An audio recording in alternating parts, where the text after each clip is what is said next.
What is going on, everybody? Welcome to the Anything Liverpool YouTube channel with myself, Dylan, and Craig. Thank you so much for joining us on this Wednesday evening, midweek blues, so to speak, with Liverpool having won their game yesterday 2-1 against Southampton in the EFL Cup and the Carabao Cup. Good win, in my own opinion, albeit with some brain-dead moves from certain players. We won't name names until we get into it a little bit later, but nonetheless, it was a fun game to watch. I was in the pub watching it myself, and Federico Chiesa looked like the Federico Chiesa of old. And also, there was good news and bad news that came from the game, because obviously we've had Giovanni Leoni's injury news and everything like that come to the forefront. But we will get into everything now as we go through the stream. So we'll talk about Isak, we'll talk about Giovanni Leoni, we'll talk about the likes of the lads getting new contracts. So there's new contracts on the horizon, and we'll get into all of that. But before we do get into all of that, please do make sure to like and subscribe if you haven't done so already. Make sure you have your notifications on for all future streams and videos too, so that you never miss out. If you're currently watching on X or Twitter at the moment, make sure to jump over to our YouTube page. I'm going to put a link down below the stream image now in about 2 seconds once I introduce the lads, and I'll get everybody to jump over to YouTube then. To be very much appreciated. But in the meantime, Dylan, how are we? Lovely to see you back on stream again. How have you been finding Liverpool's season so far? Have you died a slow death yet from all the heart attacks that it has been provided, or are you very much enjoying the drama? Yeah, I'm good, Steve. Nice to see you again. Good to see you, Craig. We started the season 7 wins now in a row, isn't it? So it's all good. It's all going well. I could do without the late goals every week if I'm honest with my heart. But in terms of everything else, I'm still enjoying the games, and as long as we keep winning, that's all that really matters at the end of the day. Keep the wins ticking over towards especially in the league, and kind of good to see a Champions League win. But the Carabao Cup as well. I know people can feel a little bit indifferent about it sometimes, but I've got a couple with my son, so I like going to watch them usually. And I was working last night, so I couldn't actually go, so my brother took them instead for me. But yeah, I always like those types of games just to get a feel of younger players that are coming through, kind of squad rotation and stuff like that. I really kind of enjoy those types of games to see what other stuff's happening away from kind of the regular 11, if you will. So yeah, phases of the game last night were a bit slower than you might like because of kind of rotation and midfield changes and stuff. But like you touched on, Chiesa was really good, had a good performance. Leoni had a really good performance. So yeah, really some positives to take from that. But like you say, some negatives came out of it as well.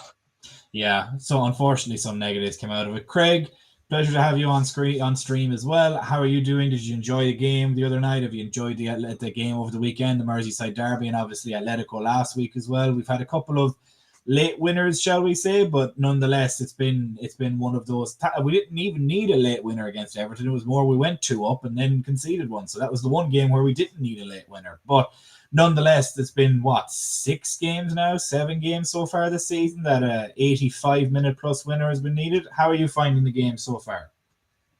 I'm all right. Nice to speak to you again and see you again, Stephen. It feels like a long time, mate, since we've been on screen together. I'm loving it, mate. To be honest with you, I think we're surprising a lot of people, to be honest, because everybody's waiting for us to trip up, but it's just not happening. What was nice about last night for me was we can actually see the strength and depth in the squad, what we've got, and it's a lovely problem to have. I was so pleased last night for Federico Chiesa because you can see that Arne Slot's had him under a training program for a year, and it's bearing fruit now. And last night, for me, I don't know what you two guys think, but for me, he looked like the Federico Chiesa of 2020 when he played for Italy in the Euros, and he was outstanding. I just hope he gets more game time now because he deserves it. Yeah, I think he will get more game time, specifically now in the Champions League, because with Giovanni Leoni's unfortunate injury where he's going to be gone for the year, he now drops out of that UCL squad, and now Chiesa can then go into that UCL squad. I don't think, like Chiesa said after the game in interviews, he's like, I'm happy here, I'm happy to play here. The manager said, look, you're not going to be involved in the Champions League squad. I said, that's cool.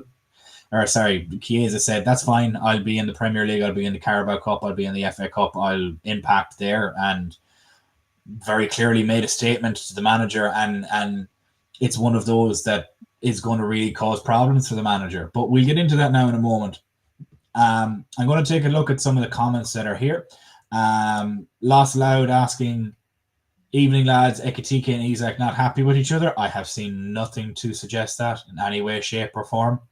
There's not a single bit of it. Isak is celebrating Ekitike's goals. Ekitike is celebrating Isak's goals. If anything, I feel that the gesture made by Ekitike with showing his jersey is exactly the kind of attitude that you want from your striker. It's anything you can do, I can do better. Cool, you want to come in here and try and take my spot? Try and take my spot. I'm going to keep scoring goals, and I'm going to give the manager a problem and a decision to make.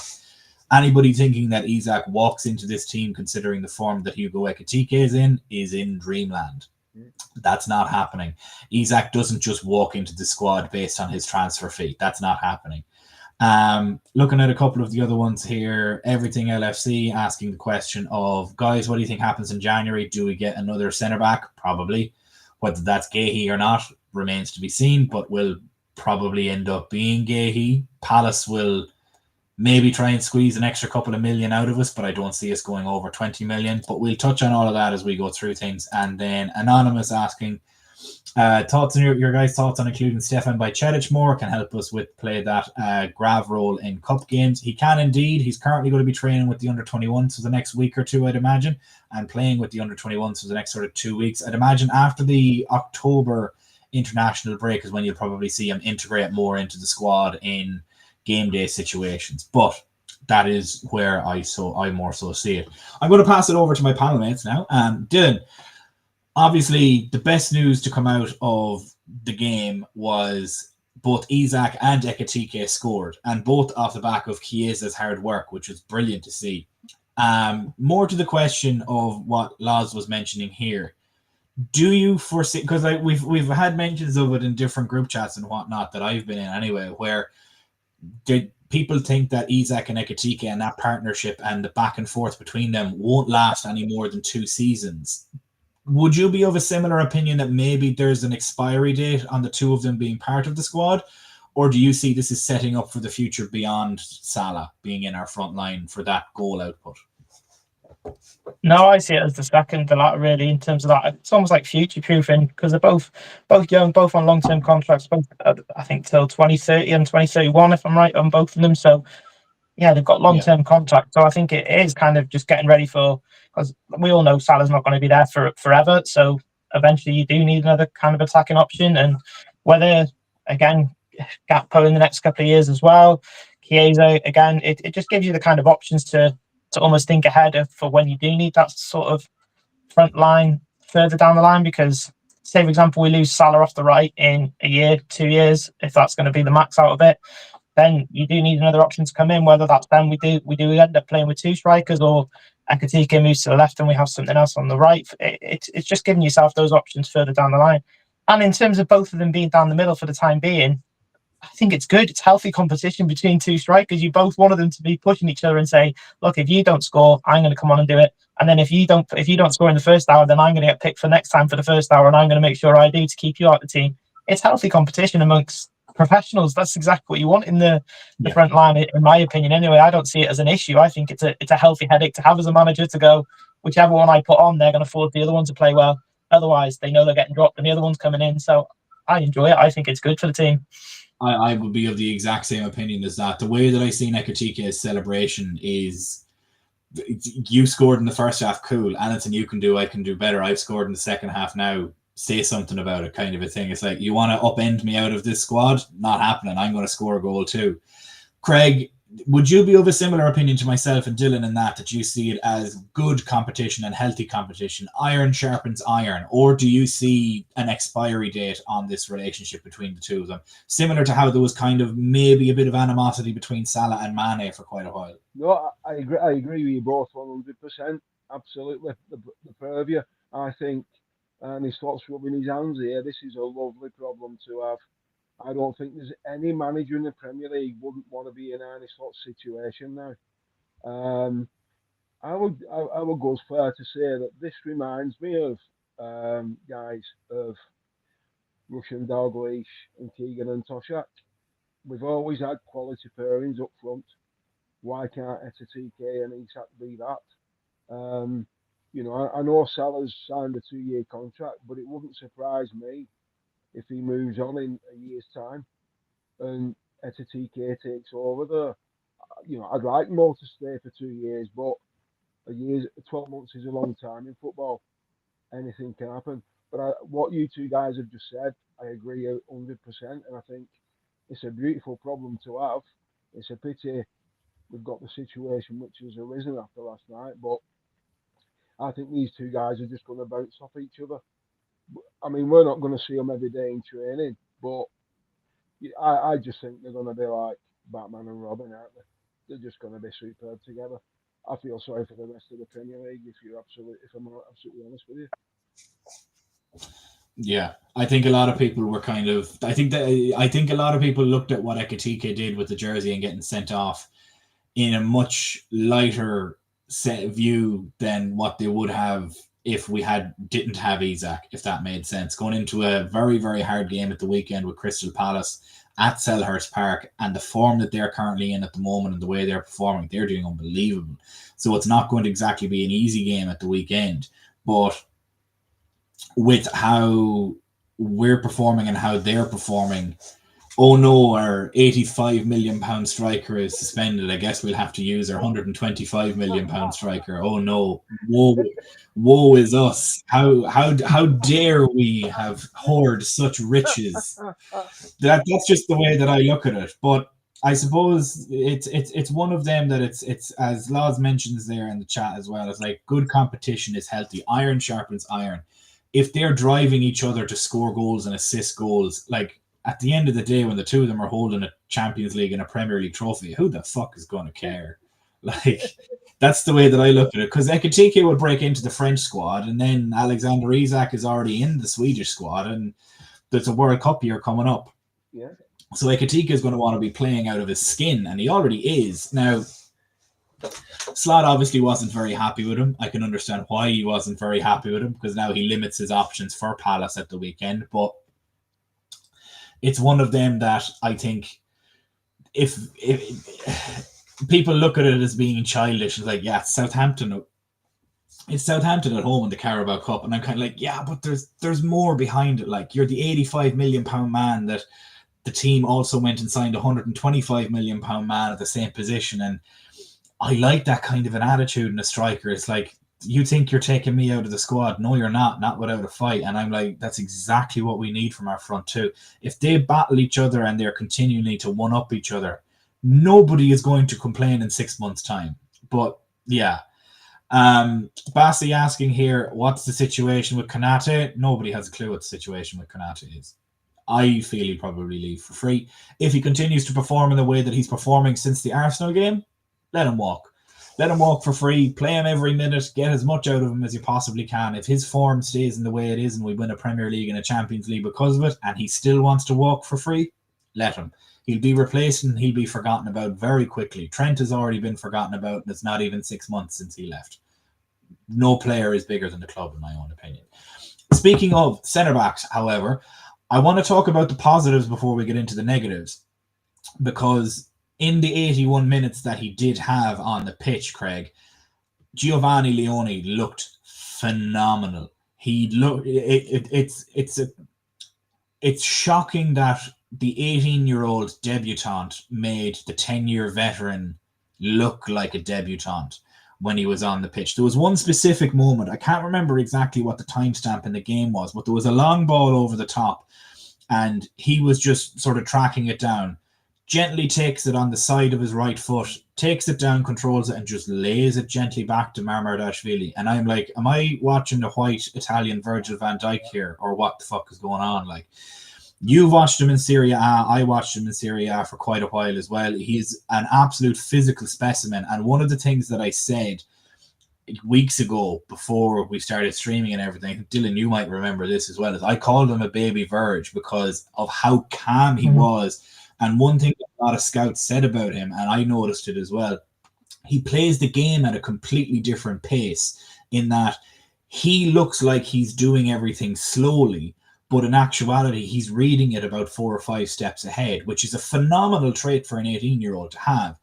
How did you view his debut, Craig, and are you excited for him in the future? I'll tell you what, Stephen, he's your typical classical Italian centre half. He reminds me of Maldini.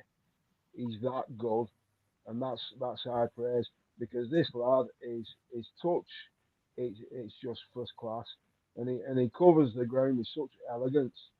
And like you just said, he's a big guy. He's 6 foot plus. He's 6'8". He's a unit, and he's not even filled out yet. And for the 81 minutes, he was flawless, absolutely flawless. And for me, if he hadn't have got injured, I wouldn't have any hesitation whatsoever at putting him at the side of Virgil van Dijk in a Premier League game, because I don't think he'd bat an eyelid. That guy is ultra calm and ultra cool. Um, and I think you're looking at Virgil's replacement there, to be honest, in years to come. Yeah, genuinely, I do think it could be that. And what better sort of player to learn behind than Virgil van Dijk, especially considering now, Dylan, unfortunately, the news has broke that he obviously has ruptured an ACL and he's probably going to be gone for a majority of the season. Fabrizio Romano alluded to the fact that he could be back before the end of the season, but my own personal opinion, wrap him in bubble wrap, keep him out the World Cup squad, and let him get into a preseason camp for next year and get him into the camp early, basically, and get a good full preseason under him. I think the sky's the limit for him. The good thing about it is it happened when he was 18. If this was in 10 years' time when he's 28, completely different story that we're looking at there. Not many people come back from it at the same level at 28. But I guess the only silver cloud in this, Dylan, is that he is 18. He is very young. He will be able to recover from it quite well. How did you view him in his debut over the first sort of 80 odd minutes in a Liverpool shirt? Because I was massively impressed by him. Yeah, it really gutted for him, to be honest, afterwards, because like you both kind of touched on now, he had a really, really good game.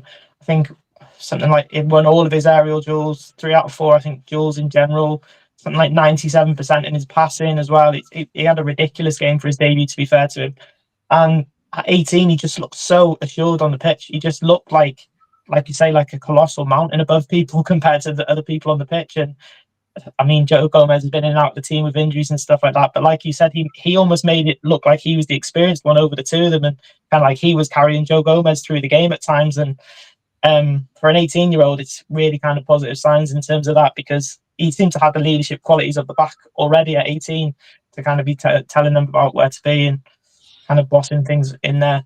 And like you touched on, he looked like a real kind of specimen, like a real athlete in terms of his size, his stature, in terms of what you need from a centre half and what you want to see from a centre half. So, yeah, just really gutted for him that the injury's going to obviously take that away from this season. But like you said, because he's so young, it will be that it hopefully won't have too much of a knock-on effect in his career further down the line. But I just feel really, really quite good for him, because during this season, it looked like if he could really tell people from his first performance, I will be able to step into this team. If you need me for a game, if you need me for a run of 2 or 3 games because someone's injured, someone's suspended, I can just be chucked in. I am that good. I can jump straight in. And that's how I felt when I was watching him last night. I felt like he's almost telling people, don't worry about me. If you need me in the team, I'm here. I can do it straight away whenever you need me to. And then to obviously get injured in the way he did as well, kind of an innocuous challenge off the side of the pitch, is just, yeah, really, really good for him. But yeah, really good performance. There's a lot of It's just unfortunate, really. There's a lot of similarities if you look at when we brought Alan Hansen down from Partick Thistle. There's a lot of similarities with him there as well. I mean, when he hit the ground last night, obviously because where he hit the ground, I know it's astroturf, but it's very, very fine, that, so it's just concrete what's underneath. And when you're walking along there, you can feel it under your feet. So, but as soon as he hit the ground, I don't know what you guys noticed, but he wasn't comfortable at all, and the amount of pain he was in, it must have been bad because the cameras didn't pan on him being taken off on the stretcher, so it must have been pretty serious, and he must have been in a bad way because they didn't want to show it. So, but every cloud has a silver lining, like you said, Stephen. He's 18-year-old, so he'll probably recover quicker than what most people would. We've got an absolute gem there. No wonder we paid what we paid for him. Yeah, and the fact that Italian teams weren't willing to pay that is just bonkers to me, to be perfectly honest, because AC Milan were trying, Juventus were trying, Inter were trying, multiple different teams trying. But then the next question comes in, Craig, with how do we go into the January transfer window and start looking for, like, maybe do we pay for Gahey now rather than waiting for him to come on a free, considering this may have forced our hand? Will Gahey come now, considering that he will be going into the tail end of a season where he's performing quite well and the World Cup is coming up? Is he going to willingly scupper his minutes a little bit more to come to Liverpool, or would he rather wait until the summer to come, and that way then he's guaranteed his minutes and probably guaranteed his place in the England squad? It's really sort of a tricky one to judge, because Gahey might turn around and say, no, I don't want to come in January, I'll come in the summer, and we might be like, we kind of want you now and we need you now, and it'll all really sort of depend on the minutes side of things. Do you see Gahey possibly coming in January if we pay for him? Or will we possibly go to a different avenue? It's a great question, because I think to a degree, with what's happened with Leoni, I think our hand's been sort of forced to a degree. It wouldn't surprise me if we paid the fee now and we just brought him in, because if you look at who we've got now, if Virgil or Konate gets injured, then we're basically at the bare bones. So I think Liverpool would sooner bring him in January, because I've been reading conflicting reports that 1 minute he's made his mind up, he wants to go to Real Madrid, he's not interested in us, and then he's interested in us and other clubs are looking at him. So rather than us get gazumped by somebody else, I'd just sooner pay, if it was 25 million, I'd just say, right, okay, we'll pay you 25 million, we'll take him now in January, and then at least if anything did happen, we've got a quality centre half coming in. I just think we should cover our own back, really, to be fair. Dylan, do you think it'll be Gahey, or do you think we'll probably go elsewhere? Because if Crystal Palace turn around and try and strong arm and say, no, we still want 35 million, and we're like, you can get fuck. How do you see us maybe navigating that January transfer window? Do you see us going elsewhere, or do you see us then just being like, cool, no problem, we'll just stick it out for the remainder of the season?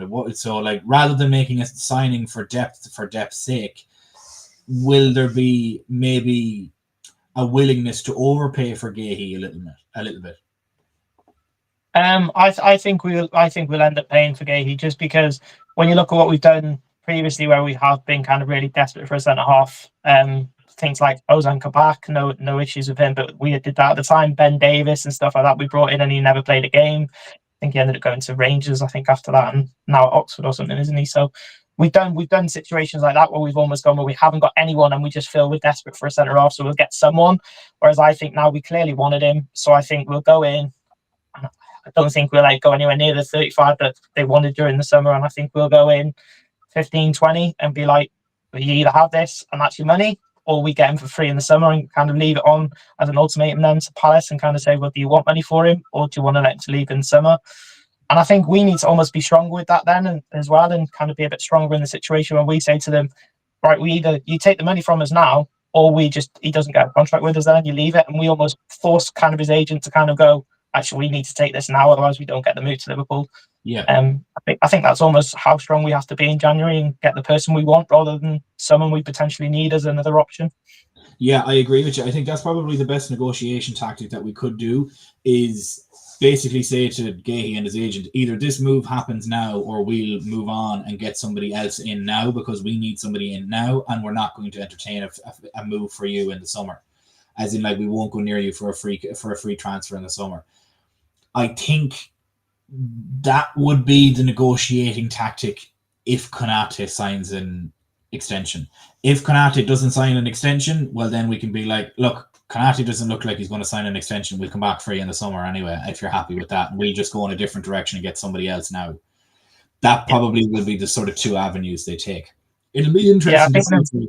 Yeah, go on. Sorry. I think there's a couple of small factors to it. I think that's the only kind of factors that'll be in play. It'll be dependent on, like you said, it'll be dependent on how the Konate situation goes. It'll be dependent on if we give Joe Gomez a run of 3 or 4 games where he has to start, if for any reason he did have to come in and start, and we kind of go, is he still that person that can play consistently over a period of time? If we don't think he is, then we need someone immediately, because we can't just have no option as a backer.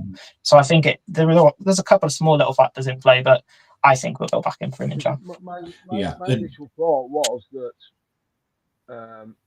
Konate is going to leave on a free in the summer. So I just think it would be Konate going to Real Madrid on the summer for a free, and Gay coming to Liverpool on a free in the summer. So basically, a swap like for like. But I think with the situation what's evolving now, I just think we're left with a situation where, rather than losing out on him altogether, pay 15 to 20 million and put the pressure on his agent and Palace and say, right, you wanted 35, you're risking him losing him for nothing, but prepared to give you 20 now. I think you'll want to come anyway, to be honest with you. But you know, what do we know? But let's see how it unfolds. But I hope we all see him in a red shirt, to be fair. Yeah, it'll be interesting to see how it develops.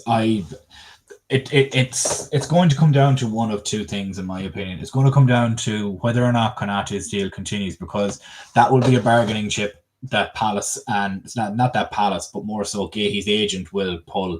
Where if we say, look, you either make a move now and you get Palace to accept this deal now, or else we're not coming in for him in the summer, and then Gahey's agent could turn around and be like, yeah, well, Konate is not going to sign, so you're most definitely going to come back in the summer, so we can hold out, no problem. If Konate signs, you can put an awful lot more pressure on Gahey and his representatives then. If Konate doesn't sign, then that's where you will have a problem. Maybe not a problem, but you probably will need to go elsewhere and then just go get Gahey next summer again anyway. But it's going to be an interesting one to see how it develops. But speaking of contracts, and before we get into the other news regarding contracts, make sure to like and subscribe if you haven't done so already. Make sure that you have your notifications on so that you never miss out on any streams or videos. If you're currently watching on X or Twitter at the moment, jump down into the comments below and you will see a link straight to our YouTube page. Make sure to jump over there and give us a like and a subscribe. We'd very much appreciate it. But we're going to jump on now to the contract situation, because something that everybody was kind of looking at and hinting at was that the three midfielders that we signed under Jurgen Klopp that one summer, where we basically went 4 for 4 with all of them, with Dominic Szoboszlai, Ryan Gravenberch, Wataru Endo, and Alexi McAllister, all of which will be very high up in, well, not Endo, unfortunately, but them other three will be very high up in the top 30 for the Ballon d'Or next year. You can mark my words on that. Ryan Gravenberch, if we do our PR right and he continues in the form that he is currently on, could be on for a very high finish in that Ballon d'Or ranking. But apparently their contracts are going to be looked at in this winter, and they will start negotiations with the likes of Ryan Gravenberch, Dominic Szoboszlai, and Alexi McAllister this winter to bring their deals and extend their deals beyond what they currently are at the moment. I believe all three will be ending their deals in, I think it's 2027, I believe, is when they will. So they'll start at basically 18 months away from when the deal is due to end. Craig, with all three of them, is there any qualms that you have or any issue that you have with offering all three of them an extension? Because for me, it's probably the easiest decision that the club could make is to just, here's yours, and here's yours. Sign them, please. No, none whatsoever for me, because from what I've been reading this afternoon, Richard Hughes has decided that he's not going to let people run the last 12 months of the contracts down anymore. Basically, he's putting a stop to this because of what's happened with Trent and what is happening at the moment with Mr. Konate. So I think this is a no-brainer for me. Lock all three of them in. You know, if they give them what? So they've got, 2 years left. So if we give them 3-year extensions, that's 5 years. I don't think there'd be any Liverpool fan what would be disappointed with that. If we locked all three down for another 5 years, I think the cop and everybody else would be happy. I don't know about you guys, but I would. I'd be over the moon with it, especially Ryan Gravenberch. I'd be absolutely over the moon with Ryan Gravenberch. I think that guy has the ability to be the best midfielder in the world, without question. For you there, Stephen, and for you, Drew, the guy Gravenberch, because when I was on a stream with our friend from Norway about a week ago or so, I said that I honestly felt that he was the best CDM in the Premier League. Would you two agree with that? Yes. By far. Not even a second. Not even a You can second keep your thought of it. Caicedo, you can keep your Rice, you can keep both of them. I'd have him every day of the week. Rice isn't even a CDM. He's just a big 8. That's all that he is, in my opinion. The Caicedo is just a shin kicker. I don't think he's anyway at all as technically as gifted as Ryan Gravenberch. I genuinely think that Ryan Gravenberch is probably the best Premier League CDM at the moment. I'd argue that he's probably top 2 on the continent. The only one that I would say is better than him or is on the same level as him is Pedri with Barcelona. And the only reason I might give it to Gravenberch ahead of Pedri is down to the fact that I don't know if Pedri will be able to handle the same physicality as the Premier League as Ryan Gravenberch does. I think Gravenberch has gotten faster, he's gotten stronger, his passing has improved as well. So any weakness or perceived weakness that people think he has from last season, Dylan, we won't name names, Carter, cough, cough. Anybody that thinks he has these perceived weaknesses clearly doesn't watch him play, because the job he's at, if you think that, his passing situation isn't that great, well then go and watch him for the Dutch national team. He plays 100 passes in a game. Excuse me. Plays 100 passes in a game, not a problem. Controls the tempo of the game completely. He's not asked to do that with Liverpool because he's Virgil van Dijk sat behind him that's able to do that for him. He doesn't need to do that job with Liverpool because he has a centre back that is so comfortable on the ball that he can spray a pass to any blade of grass on the pitch and still defend like the best of them out there. Are you guys? I have no qualms about that. Are you guys? I don't know if you like me, but are you guys glad that we didn't sign Zubimendi? No. Oh, absolutely. He's a waster of a player. I'd say the same. I wouldn't want him in my team. I didn't when he turned around and he was given the opportunity to join the Premier League, or not the Premier League champions at the time, but he was given the opportunity to join us and be the guy that Slot built his midfield around. I was kind of like, okay. And then he said yes, and he was happy, and then he was convinced to stay at Real Sociedad another year. And I'm like, the first thing that came into my head is I was like, fella doesn't clearly have the minerals for the Premier League. And I'll be perfectly honest with you, it's kind of shown, because he doesn't look as advertised. The way people were talking about this guy last summer or last season was like, oh well, we could have got him, he's going to be like the next Rodri. And I'm like, what are you guys looking at? Because I'm not going to lie to you, and this is probably the best way that I can describe it. If Alexi McAllister was the same height as Rodri, he would be winning Ballon d'Ors. So that just shows you the level that I think those two midfielders are at. I think the only problem that Alexi McAllister has is his height and his stature, but he has plenty of strength. I think Ryan Gravenberch has the ability to win Ballon d'Ors in the future as a CDM if he continues on the way he's continuing on.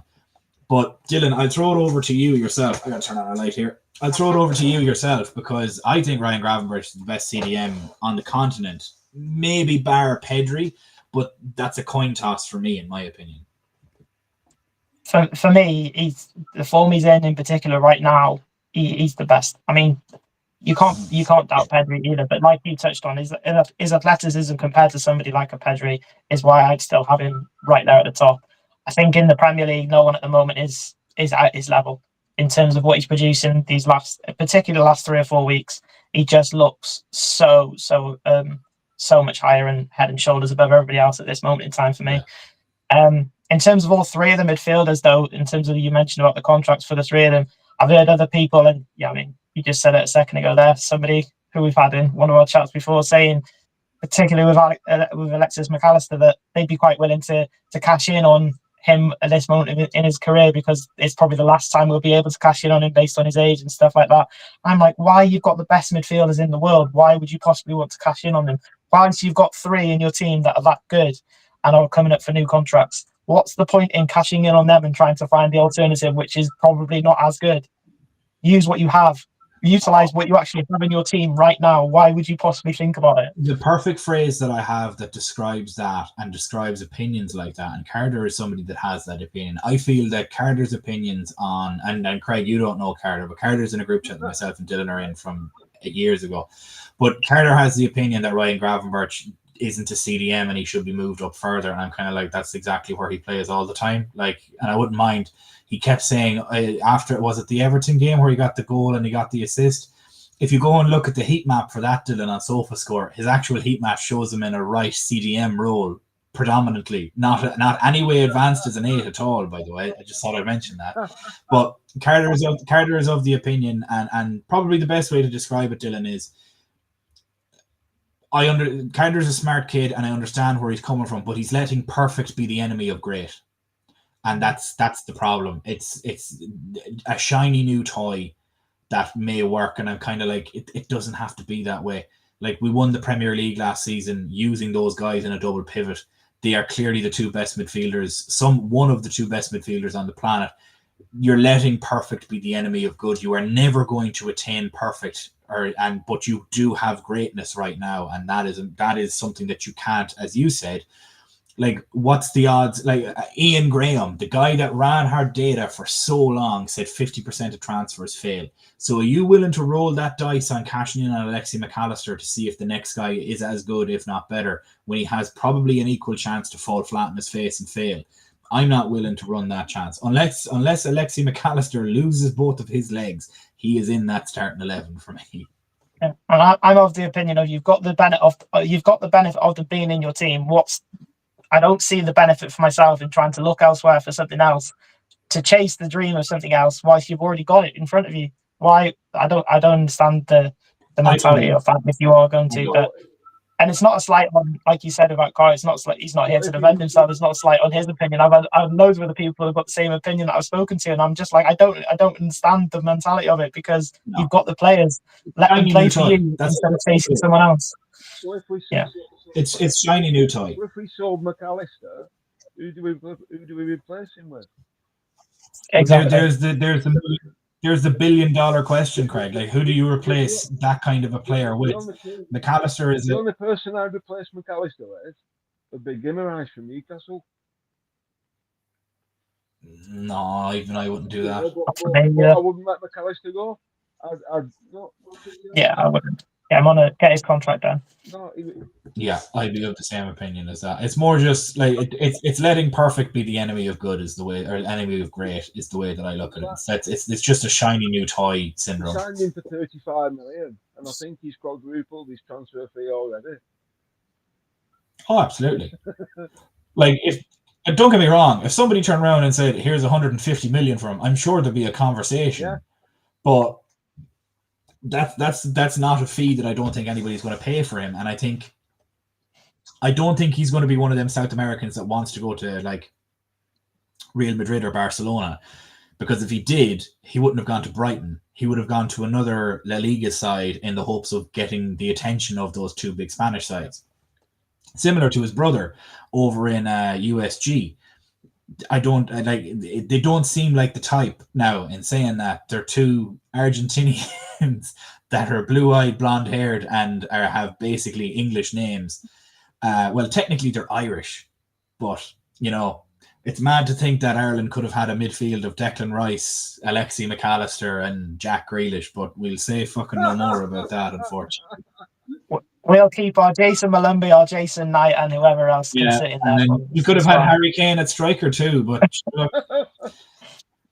it's absolutely fucking depressing is what that is. And we could have had Jude Bellingham. We could have had a midfield of Jude Bellingham, Declan Rice, and Alexi McAllister with a winger of Jack Grealish and a striker of Harry Kane. Let that fucking sink in. That could have been the Irish squad. But no.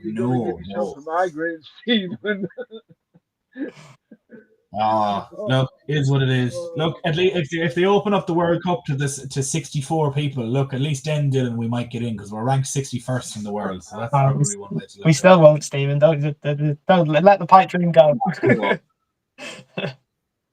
But the way I look at it is, look, in the last 60 years, both Ireland and England have won the same amount of stuff. So that's the way that I look at it. But with regards to the contract, we also have the likes of Dominic Szoboszlai, who in himself he received an awful lot of ire last season from an awful lot of fans that he wasn't able to put in the offensive output, that he wasn't able to, be a 10, so to speak, and that he was never a 10 to begin with, in my opinion. He was never a central attacking midfielder, in my opinion. He was very much an 8 that played a little bit more advanced in the Bundesliga, but would probably be a bit more comfortable in a 4-3-3 or in a 4-3-2-1 or whatever way it is. But playing in sort of that 8 in a deeper role, maybe even in the double pivot that we have currently at the moment, because they kind of play like 8s rather than 6s. But Craig, with Szoboszlai as well, he really sort of, and credit where it's due, I have no problem admitting when a player does actually perform well, because I was one of the people that was saying last season that, look, he's great against teams that try and press you and it's a bit of a basketball game. But the problem is we don't play an awful lot of them teams. Against a Burnley, he's not that effective. In my own opinion, unless he's playing deeper, he's not that effective further towards the goal against a Burnley because they'll just sit with 10 men in the box. Like similarly with other teams, like we're probably going to face coming forward, like we play Aston Villa in a couple of weeks, we're going to play Wolves as well. Well, not in a couple of weeks, but like when we play teams like Wolves, when we play teams like Leeds, when we play Burnley again, when we play Sunderland twice as well, those are teams that are going to sit back and try and hit us on a counter, and he's not the greatest against those teams in that attacking role, but he's good in a deeper role in like a right back or as an 8.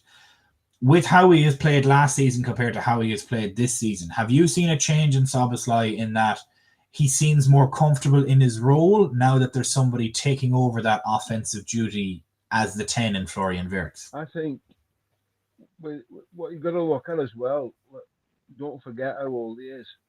He's only in his early 20s. So last season he came into another country, and it took him a year to adapt to the Premier League as well, I think. So now I think you're seeing probably the best of Dominic Szoboszlai, and the reason I'm saying that is I think everybody's sort of like took 10 paces back and gone, wow, hang on a minute. Look at the performances he's put in at right back. Nobody saw that coming. Nobody.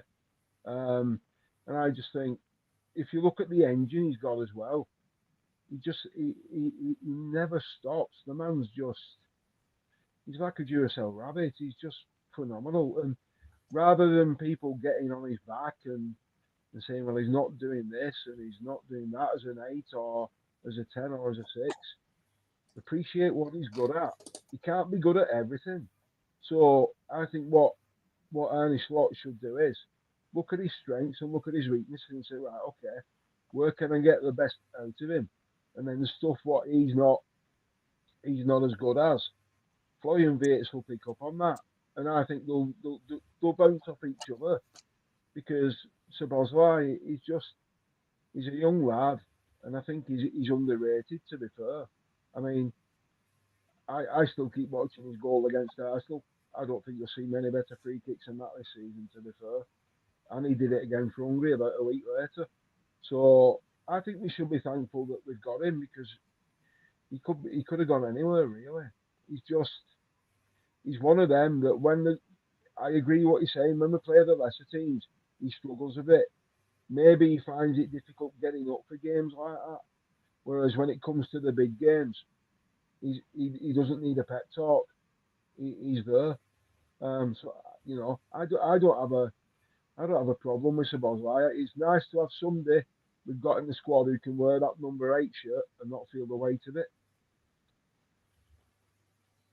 Yeah, I agree. It is. I think it is that people had that opinion last season, Dylan, is that number 8 shirt must just be fucking cursed, like, because the way that obviously people were looking at him last season was that similar to that opinion of if we're playing a low block team and he's in that sort of double 10 role where we had Diaz and him up front pressing, maybe it was just makeshift and the plan was all along, let's get through this first season and then start moving him to his preferred role and sort of maximize his strengths, because Slot didn't necessarily like any of the nines that we had.